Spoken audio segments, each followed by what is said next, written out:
Look at that fuel tank going in October. Busy place here at Marine Tech. Spending lots of money on King's Pride, a couple $1,000 again this month.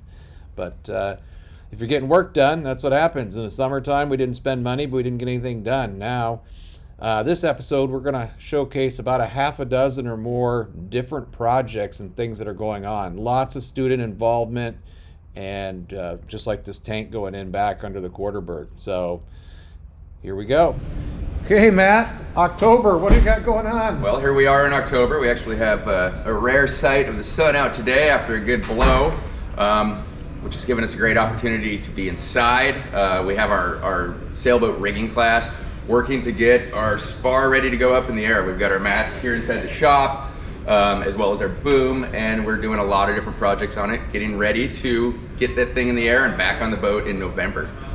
So amongst the many projects, we are replacing the shivs that were in the top of the mast.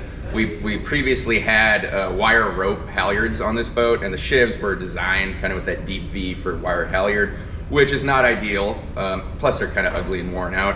Not ideal because we're going back with rope halyards. So we've got some beautiful new Delrin shivs machined by our favorite machinist right up the road. So that's happening. We're doing all new running rigging. So we have students measuring all the various halyards, sheets, out, Hall, Cunningham, you name it, all new running rigging package. So that's happening. Also, before we put it up, we really wanted to make sure that all of our hardware and standing rigging hardware is in good shape. So we have students polishing all the tanks, removing and polishing all the tanks, because in order to really see if that stainless is in good shape, we need to clean it up. So get all that surface corrosion or any gunk off the outside and look at it really closely. And for the most part, they look decent, but there are a couple that are suspect, and we'll show you kind of some closer looks. So basically we've polished them up on the buffing wheel, and we can actually see some pitting that we don't like. So we're gonna be replacing a few of those. In addition, we're finalizing all of our wiring. So getting everything squared away up at the masthead, doing our beautiful brand new anemometer that's gonna go up there, as well as installing our VHF antenna, testing it. And then finally, we have students servicing, long overdue servicing of all of the winches, which were just kind of gummed up internally. That old grease just gets hard in there, and they just don't spin like they should. So students have been dissecting them completely, cleaning all the parts with mineral spirits, and then properly lubricating them with the correct, light machine oil for the pawls, and a light little bit of the winch grease for the roller bearings in there. So that's all coming together really nicely, and we're gonna have a beautiful brand new mast. So that's the rigging October update. So down in here, we've got the back painted and the drains in, but we're working on the rudder, the steering, and all this fun stuff. Get this out of the way. We gotta redo the packing. This is our new grease fitting. You're gonna see we're gonna make a tube to keep that lubricated and keep water out. But all of this, these were held on with kind of 5200 and a prayer and a song, I think. So we had students in here and art. They got everything cut. This holds the board for rudder stops, and we want to make it better so it's not just rudder stops, but it's got a linear drive in here. So we had to grind all of this back so we have good material, right? Adhesion. We're gonna put fillets in here and actually glue these so they're part of the hull on both of these. And then there's that one over there, and then we can get the rest of the steering sorted out. So stay tuned.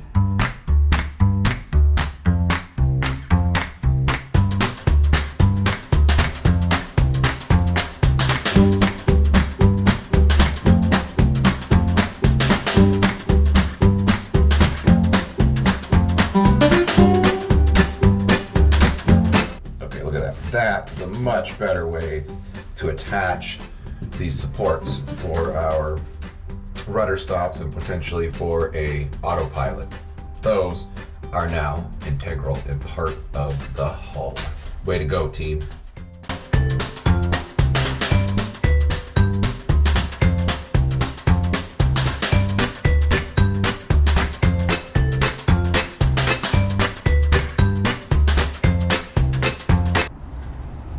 Okay, what's in here? This is going to be the new propane locker that Art is working on. It's going to be awesome. So what'll happen is we can drop a tank in here and slide it over. Second tank fits in, and before, the propane locker was not sealed. It was part of the boat, which is what you don't want. So we are going to set this up, build it the way Bob Perry wanted it, so that it'll have a drain overboard, it'll be sealed, proper, and safe. That is our goal. Okay, down below, this is why Art's working on it now. We were in the process of getting the steering, this radial drive put in, but if you've got to do some composite work, this is going to be that new propane locker. So it's going to hang right here. It's a nice, clean, tight design, and we'll get the drain. It's above water. The bottom of this is above water line, which is what you need. That's where these other through hulls exit out the transom, so we'll have a hose connecting there. The radial drive drops down and fits just below this. We got to try out fit it, but it sure is nice working in here with all this clean paint. It smells good and fresh, and we're putting this boat back together. Spectacular. Okay, lots going on back there with propane and steering, and up here in the head we've got the tank reinstalled with some cleats on the bottom. We got to get it tied down yet, but the biggest thing, to get the deck opened up weather tight, we had to get the deck pump out in. So the deck pump out is in. We also fabricated, it's got a second pickup for the overboard discharge, which used to live down in this hole here, and it was pretty tough. If you ever had to change the duckbill in here, well, you had that whole line filled with sewage all the way up to here, and that was less than desirable. So what we're going to do is we're mounting this pump up here like so on its side, and when you, two things, this will be piped in. We're using no hard 90s, so it'll flow sewage nicely, but you'll be able to go and get a Dollar Tree aluminum pan and slip it underneath this pump. If you need to change those joker valves, you're not going to drip sewage down back in there where you can't clean it up and it makes your boat smell funky. So serviceability #1 on this thing. So it'll be up above so it'll drain down, change the duckbill valves easily, and I think it's just a much better system. We still got to get our vent put in, but overall, way better. So, and of course we like this tank. You can see if it's full just by looking at it, but we'll probably still put we're going to put a sensor on there, some sort of an alarm, high water level, high tank level. So, okay, Art, we did all that steering work, all the paint, lazarette's coming together. Yep. What else are we working on this month? Well, Mike, winter is coming, and followed by winter it'll be spring again, but we need projects to do inside, and time has come for us to start putting that engine together. So I have to get all of the parts pieces that we've been putting the fundamentals in, like the shaft tube and the engine rails, and we've got our nice fancy water lift muffler, which is not a very conventional design, but and then Dakota Creek came through and got us this brand new shaft, cut to length, faced coupling, the whole thing. The bearing is ready to go in. So all of that kind of work, once it's in the boat, the trainees can work on getting the engine in, finalizing alignment, wiring up the engine, putting the new alternator in, getting batteries in. The list goes on and on and on, as it will. But I think we're making good headway, and this is just a couple of projects that are coming to fruition. Hopefully this support for the muffler will be mounted sometime today or tomorrow, and then that muffler can take residence where it will be, and then we can start measuring for lengths of hose and figure out, all right, what's that gonna look like. The shaft will go in. I can start saying, all right, we're gonna drill the holes here and here to put the mounts in and finalize that. Start figuring out how we're gonna run the hoses under the engine, around the engine, all that kind of stuff. So it's gonna be it's going to start picking up pace again. And these are just a couple of products that are key to that critical path to get that going so that work can really take off again. Saw you working with, I think it was Eric and somebody. What did you build this muffler mount out of? So we used, so the round muffler, we could have just strapped it to a bulkhead down below or not. And I kind of wanted to have it sitting in the space more towards the center line of the boat, underneath the cockpit, down in the bilge below though. So we made it out of Kusa. So that's that fiber board product. You can use it. It replaces marine plywood, but it'll never rot. It's black in color. The bottom isn't necessarily as pretty as the top, but you can screw into it and all of that and epoxy it together, and it's structural, and it's got a coat of gel coat on it to protect it for a long life down in the bilge. And I think it looks pretty good.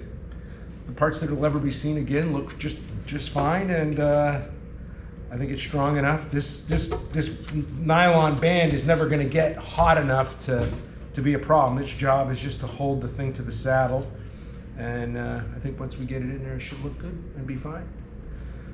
We've never seen a water lift muffler horizontal. They're usually a vertical orientation, and the water gets pumped out the top, but we've been inspecting this one, and it's a pretty clever design that the exhaust and water mixture will come in here. It'll accumulate inside the tank, and then this discharge side actually goes down and elbows down into the bottom of the tank, if you will, or the muffler, and that's where we'll get the lift from the exhaust back pressure. So I'm thinking it's going to work great. Yeah, because the other one was sitting on top of the packing, and you couldn't service the packing. Correct. So you would never be able to work on the engine. This one's out of the way, and it's visible for inspection, but it should be, it's just something nice, and it's got one job to do, and it'll be in its own little private area, and that way, if the stuff does migrate down next to it, it won't be moved out of the way. It'll be nice. It'll be just protected and in a good spot.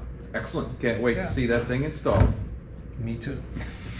All right. Okay, so what do we got here, Art? Well, we've been struggling to figure out what 35 degrees either side of center line looks like inside the boat. So we came out here and made a little template here to show 35 degrees port, 35 degrees starboard. That's a 70-degree swing of the rudder. So we set it up so that this is on center line here, and then we made a mark inside the boat there. Then we brought it over to 35, lined it up, made a mark inside, because we need to set up where the rudder stops are going to be.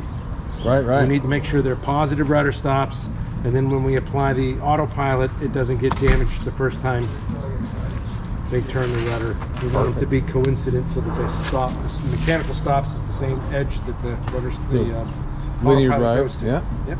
Excellent. Love the math. What an incredible amount of work. October was great for King's Pride.